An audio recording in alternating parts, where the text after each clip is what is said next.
Hey, so I just got back from watching The Crow, and it wasn't hot, a garbage, but like I thought it would be hot, a garbage water, but instead it was hot dog water, and I could drink hot dog water. It's just a little weird to do so. Anyway, that was a terrible analogy. What I meant was the movie is very watchable. I paid $12 for it, and I was the only person in the entire theater. Like it was like 40 seats, and it was just me smack dab in the middle. And it was a great experience because I could make my own commentary without being like a jerk ass. However, I didn't really feel like doing that. So anyway, the movie I would wait a week or so before going to see it because it was 7 out of 10. Like it wasn't a bad movie, but it also wasn't iconic or great. Like when I went to see Alien Romulus last week, I was like, oh yeah, this is a great movie. I am so glad I paid full price for it. But The Crow, dang, I could have waited until it got on a streaming or waited a year until it was in the bargain bin at Walmart. But I didn't because I was like, well, I better see how bad it is. And and you and you know when a movie is bad by how many trailers play before it, because when I saw Alien Romulus, about six different trailers played before the movie came on. But this movie, only two trailers played, and I'm like, oh, two trailers. That's a little odd. And well, yeah, um, Lionsgate basically put the movie out to die because they knew they fucked up with the character designs and whatnot, so they just put the movie out there. Like, fuck it, let's just put it out there. So yeah, two trailers, and they were really short ones. I said, oh dear, the people in charge of this film did not have faith in it. But yeah, so the movie starts with a child, Eric, and he has a pet horse, and it got stuck in barbed wire. And I'm like, hey, it's that scene from the comic, because in the comic, Eric has this dream vision thing where he's on the train and there's like a horse running in a field and it's all free and beautiful, and then it randomly gets stuck in barbed wire and it gets all cut up and bloody, and the whole vision dream thing is like a one big a metaphor for Shelley, how she was this innocent beautiful person who got mutilated by life and stuff. Anyway, apparently in the movie, Eric is the son of a drug dealer who lives in a trailer park, and I'm like, hold on, wait a minute. I don't know anything about horses, but I do know they're fucking expensive. So how do you have a horse, but you also poor? And that horse looked well fed too. But anyway, so Shelly and Eric meet in rehab, and they escape rehab to escape some people trying to kill her, and they go to her friend's apartment, and that apartment was like expensive. Like I don't pay rent or anything, but I know it's expensive, and that apartment was fucking huge. And I'm like, so is your friend a top drug dealer? Because that's a big ass apartment. Anyway, they get in the apartment, and for about a week or two, all they do is just have sex and like get drunk and do drugs. So it's just a cycle of fucking, getting high, drinking, taking a sexy bath together, rinse, wash, repeat. And I'm like, so where are y'all getting money from? Booze, drugs, that's expensive, and I know you had a stash, but it's just two of y'all, and I'm sure y'all are just blowing through all that in a week, right? Plus, I didn't see a single condom, and since the both of you are bohemian types, I am just assuming you're trading STDs like Pokemon cards, because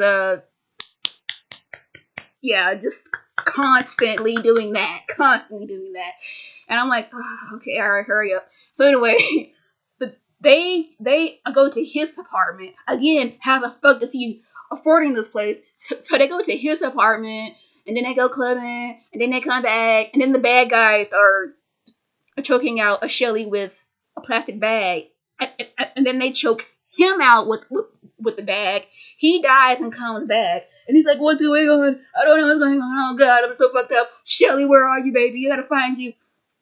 So there's this old man in the a limbo place, and he's like, "You're dead, and you gotta make the wrong things right to go be dead permanently, to go to eternity or whatever, you know." And he's like, "Okay, but what about Shelly?" "Well, Shelly's going straight to hell, just straight line down like a cement block in the ocean, just down." And Eric's like, "No, I can't do this. I love Shelly." I'm like, y'all knew each other for like 2 weeks at most. Like, I think it was a montage, but even if it was, that was the shortest montage, you know? But whatever.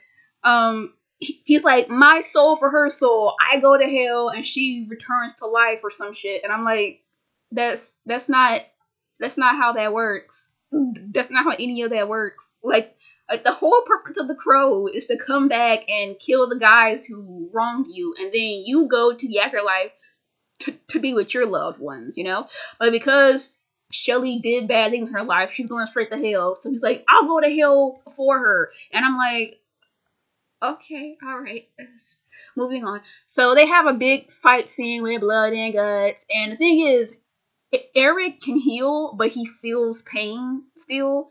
So he's in a fight, and this guy like disembowels him, and so he like pushes his intestine back in. He's like, "Oh, that hurt. Oh, I got shot out. Oh, that hurt too." And I'm just like, okay, so that's your gimmick. You still feel pain, and it doesn't get numb, even though you're fucking at your nerve endings with all the bullets and whatnot. But I am putting science in a supernatural film. Moving on. So yeah, big fight scene, kill some guys.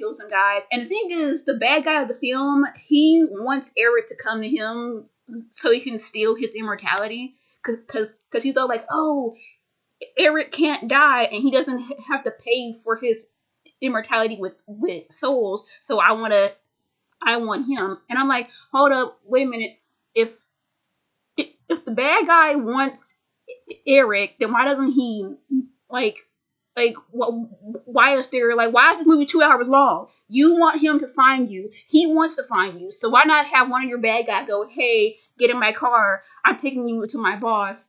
He comes to you, and no shit, he kills you. But you don't know that because plot. Anyway, it was really dumb how he went from scene to scene just killing people. Like, "Where's your boss? Where's your boss?" And I'm like, why is he way the fuck over here? Just come to Eric and make this film 20 minutes shorter. But no. Oh crap. Y'all ignore that, okay? I live in a small blue room. Anyway, so he finally finds the bad guy, and he's in a country estate, just brushing his hair like a freaking princess in a mirror. And he's like, "Eric, you've come to me. I'm told you want to bring your girlfriend back to life. Haha, that's cool. Let's fight," and blah, blah, blah, blah. So they fight, and the bad guy dies and goes to hell. And Eric brings back Shelly, and she's like, "Oh, Eric, what did you do? I love you now." And he's like, "It's okay. Go be alive and shit." And instead of going to hell, he just walks off into a limbo place. And I'm like, hey, wait a fucking minute. You just told me that if you trade places with her, you're going straight to hell. So why are you still in a limbo, just walking around being not burnt up and tortured and stuff, you know? Because if you're gonna make rules, stick to your own fucking rules. Because it would have been so impactful if he actually went to hell and we saw him being like burnt or tortured or whatever, and he was like, "This hurts, but I can look up and know she's alive," or some shit like that. But no, he just doesn't go to hell. It's like in All Dogs go to heaven when Charlie dies and he's about to go to hell, but his one good act leads him to going back to heaven, except it's limbo or whatever. Anyway, the movie was a 7 out of 10. I am trying to eat a strawberry, but I keep talking, so I'm dancing it around. Anyway, don't pay full price. Wait a week, or just go now because it's fucking empty. Like no one wants to see this movie. uh, mm. Now it's a mukbang. But yeah, that's all. It's a mediocre movie. It's not terrible or horrible or just so bad it's good. It's just a movie. Plus, it was so hard to see shit. Like at night, it was so dim, and I'm like, what the fuck is going on? What? Like, are you standing? Are you walking? What's going on? But yeah, please, for the love of God, put some effing light in your movies, Hollywood. I want to see how bad it is. I don't want to guess.